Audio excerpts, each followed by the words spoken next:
Hello student, welcome once again. बच्चों, इस वाले वीडियो में हम लोग एक्सरसाइज 6 का जो 3rd नंबर का क्वेश्चन है ना, इसे सॉल्व करेंगे। देखो, ये क्वेश्चन आपसे तभी बनेगा जब आपको पॉइंट्स क्या होते हैं, लाइन सेगमेंट क्या होते हैं, रे क्या होते हैं, इनके बारे में पता होगा, तभी आप इस क्वेश्चन को सॉल्व कर सकते हो। यहाँ पर ये जो हमको डायग्राम दिया हुआ, फिगर दिया हुआ है ना, इसको देख करके हमको इनके बारे में बताना है। तो अगर आपने क्वेश्चन नंबर 2 का वीडियो नहीं देखा तो जरूर देख लेना, मोस्ट इंपॉर्टेंट वो वीडियो है हमारा, क्योंकि इसमें मैंने आपको डिटेल में समझा दिया था कि लाइन सेगमेंट क्या होते हैं, रे क्या होते हैं, लाइन क्या होता है ना। यहाँ पर लाइन नहीं दिया था, फिर भी मैंने आपको डिटेल में एक्सप्लेन कर दिया था लाइन के बारे में। तो वो वीडियो आप देख लेना, उसका लिंक आपको नीचे मैं डिस्क्रिप्शन बॉक्स में प्रोवाइड करा दूंगा। ठीक है, इससे फ़ायदा आपको यही होगा कि आप जब आगे क्वेश्चन नंबर 3 हो गया, 4 हो गया, इनको जब बनाओगे ना, तो आपको बहुत ज़्यादा हेल्प मिलेगा उस वीडियो को देखने की वजह से। तो चलिए स्टार्ट करते हैं। और ये जो हमारे पॉइंट्स हैं, यानी कि ये जो हमको दिए गए हैं, है ना, इनका अपन नेम बता देते हैं इस डायग्राम को देख करके। अब यहाँ बुक में थोड़ा बनाना थोड़ा मुश्किल है, इसलिए मैंने इसको कॉपी में लिख लिया है। आइए कॉपी में चलते हैं।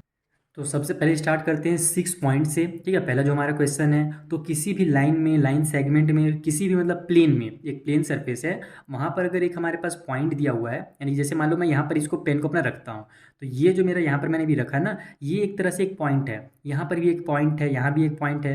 पॉइंट का ना ही लेंथ होता है, ना ही ब्रेथ होता है, ना ही हाइट होता है। बस उसको हम लोग क्या करते हैं, डिनोट करते हैं। किसी भी जगह को डिनोट करने के लिए मान लो मुझे बताना है कि यहाँ पर एक चींटी चल रहा था, तो मैं ऐसे यहाँ पर पेन रख दूंगा अपना, तो यही क्या कहलाएगा, एक पॉइंट कहलाएगा। लेकिन अब इस फिगर से हमको बताना है, तो इस फिगर में देखो जो भी आपको यहाँ नाम दिया हुआ, जैसे ए जो है एक पॉइंट है, यहाँ पर एम भी एक पॉइंट है, ई जो है ना, यहाँ पर वाले पॉइंट को नाम दिया गया है ई। यहाँ पर एक पॉइंट बन रहा है, इसका नाम जी दे दिया गया है। ठीक है, इधर पी है, आर है। तो आप कोई भी नेम जो यहाँ पर ABCD लिखा हुआ है, जो भी अल्फाबेट है, उठा करके आप कोई भी 6 लिख दो, वो सभी क्या है, पॉइंट है। तो जैसे मैं यहाँ पर लिख देता हूँ 6 पॉइंट कौन कौन से, मैं ए से स्टार्ट करता हूँ। जैसे देखो, ए है हमारा, बी है, यहाँ सी है, डी है। तो A B C D, ये तो ऐसे हो गए। उसके बाद फिर अपने को 2 और बच गए, तो P और R को दे दो आप, तो ये हो गया हमारा P, और कॉमा करके R लिख दो। तो ये जो होंगे वो 6 पॉइंट्स हो जाएंगे। कितना सिंपल था।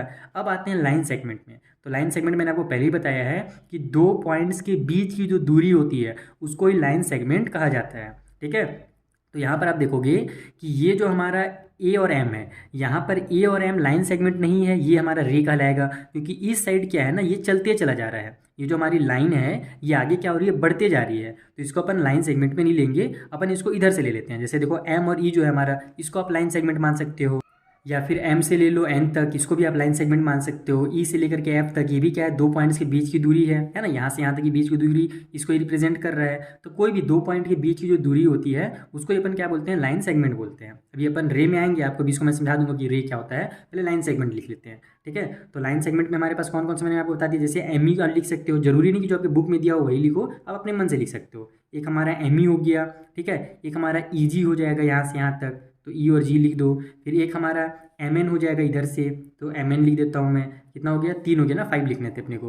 तो एक अपन ई एफ लिख देते हैं यहाँ से, तो ये हमारा ई एफ हो गया, है ना। और कुछ बच गया, हाँ, तो ये जी से एस तक भी बच रहा है पाना, तो ये जी से एस तक लिख दो। टोटल हो गया 1 2 3 4 5, हाँ 5 हो गए। तो यही क्या है, लाइन सेगमेंट है। और लाइन सेगमेंट को जब हम रिप्रेजेंट करते हैं ना, तो उसके ऊपर में इस तरीके से लाइन बना दिया जाता है। इसको फिर ये क्या हो जाएगा, एम ई जो है वो समझ में आएगा कि वो लाइन सेगमेंट है। तो सभी में आप इस तरीके से एक लाइन्स ड्रॉ कर लो। ये सभी क्या है, हमारे लाइन सेगमेंट्स हैं। ठीक है, अब आते हैं रे में। तो रे किसको कहा जाता है, कि जिसका एक इंडिंग पॉइंट हो, लेकिन दूसरे साइड जो है ना, उधर वो इंडिंग पॉइंट नहीं, यानी स्टार्टिंग पॉइंट तो हमको मिलेगा लेकिन इंडिंग पॉइंट नहीं मिलेगा। जैसे इसे देखो, ये मैं यहाँ से यहाँ तक अगर चल रहा हूँ, तो ये 2 पॉइंट के बीच की दूरी, इसको लाइन सेगमेंट बोलेंगे। अब मैं यहाँ से चल रहा हूँ, लेकिन इधर ये मैं बढ़ते जा रहा हूँ, तो इसको मैं आगे बढ़ते जा रहा हूँ, तो इधर मैं एरो का साइन लगा दूंगा, क्योंकि आगे बढ़ते जाऊँगा तो ये इधर कट पिट हो जाएगा।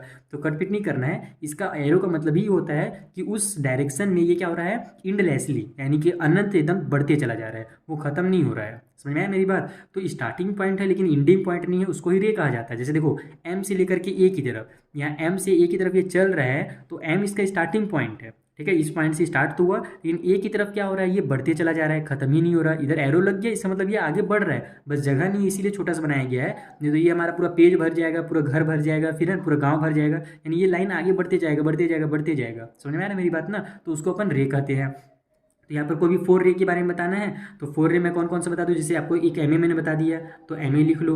ठीक है, फिर इधर से देखो, ये जो मेरा, अच्छा यहाँ से ये भी हो रहा है हमारा, ई और पी भी बन रहा है। ई यहाँ से स्टार्ट हो रहा है, पी के साइड क्या हो रहा है, ये चलते जा रहा है, एरो लगा हुआ है, यानी उधर वो बढ़ रहा है, तो ई पी हो गया। तो यहाँ पर ई पी लिख दो।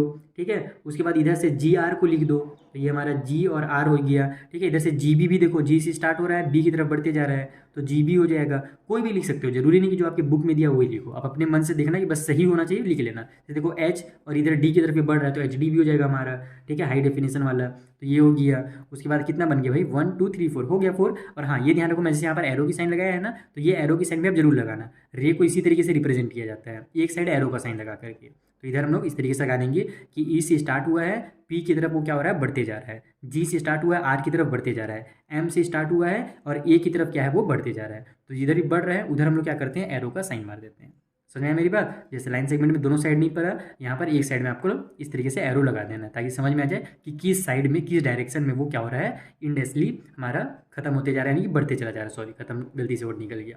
चलो अब 4 लाइन में आ जाते हैं। तो लाइन किसको बोला जाता है, तो ऐसे हमारे लाइंस जो कभी भी जिसका कोई इंड पॉइंट है ही नहीं। जैसे देखो रे में क्या था, एक स्टार्टिंग पॉइंट था, दूसरा इंडिंग, मतलब कि इंड पॉइंट था ही नहीं इसका।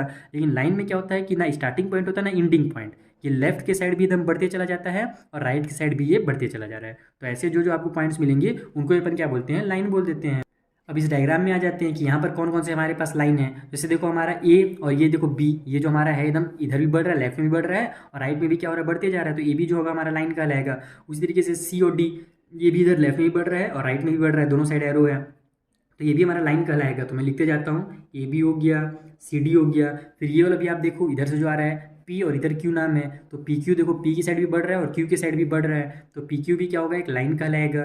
फिर आर एस भी जो है वो एक लाइन है। तो ये लाइन्स हो गए, और लाइन्स को रिप्रेजेंट करने के लिए अपन दोनों साइड एरो की साइन लगा देते हैं कि बी के साइड भी ये बढ़ रहा है और ए के साइड भी ये बढ़ते जा रहा है।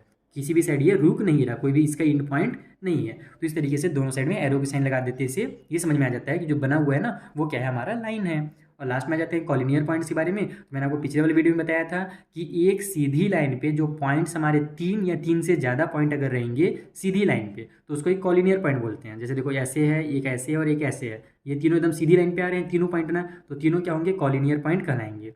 3 या 3 से ज़्यादा हो सकते हैं, कम नहीं। अगर 2 पॉइंट है केवल तो वो कॉलिनियर नहीं कहलाएगा, ये ध्यान रखना।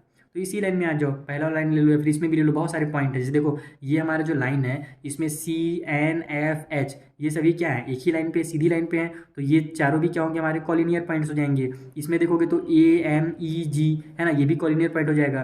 फिर अगर ए को छोड़ना चाहते हो, बी को लिखना चाहते हो, आपका नाम बी से आता है तो बी को लिख दो, बी ई जी बी ये भी हो जाएगा। इधर से पी ई एफ क्यू ये भी हमारे क्या है, कॉलिनियर पॉइंट्स है। तो बहुत सारे कॉलिनियर पॉइंट्स हैं। आप बस ये ध्यान रखना कि वो पॉइंट्स क्या होने चाहिए, एक सीधी लाइन पे होनी चाहिए। जैसे मैं इसको लिख देता हूँ, ये नीचे वाला सी हो गया, एन हो गया, एफ हो गया, एच हो गया, 4 ही बताना था, तो सी एन एफ और एच, ठीक है। बाकी आप एन एफ एच डी इस तरीके से भी लिख सकते हो। तो इस तरीके से आपको क्या करना है, इनके नाम को केवल बताना है डायग्राम को देख करके। बहुत ही सिंपल क्वेश्चन है, क्लास 6 से ये क्वेश्चन है। उस टाइम भी मैंने आपको इसी तरह से पढ़ाया था, तो सोचो अब ये क्लास 9 में भी आ गया है, कोई दिक्कत नहीं है, आप आसानी से इसको सॉल्व कर सकते हो। मिलेंगे अपन नेक्स्ट वाले वीडियो में, यहाँ पर जो आगे क्वेश्चन है ना, उनको भी मैं आपको इसी तरीके से एकदम सिंपल मेथड में समझा दूंगा। Thank you for watching.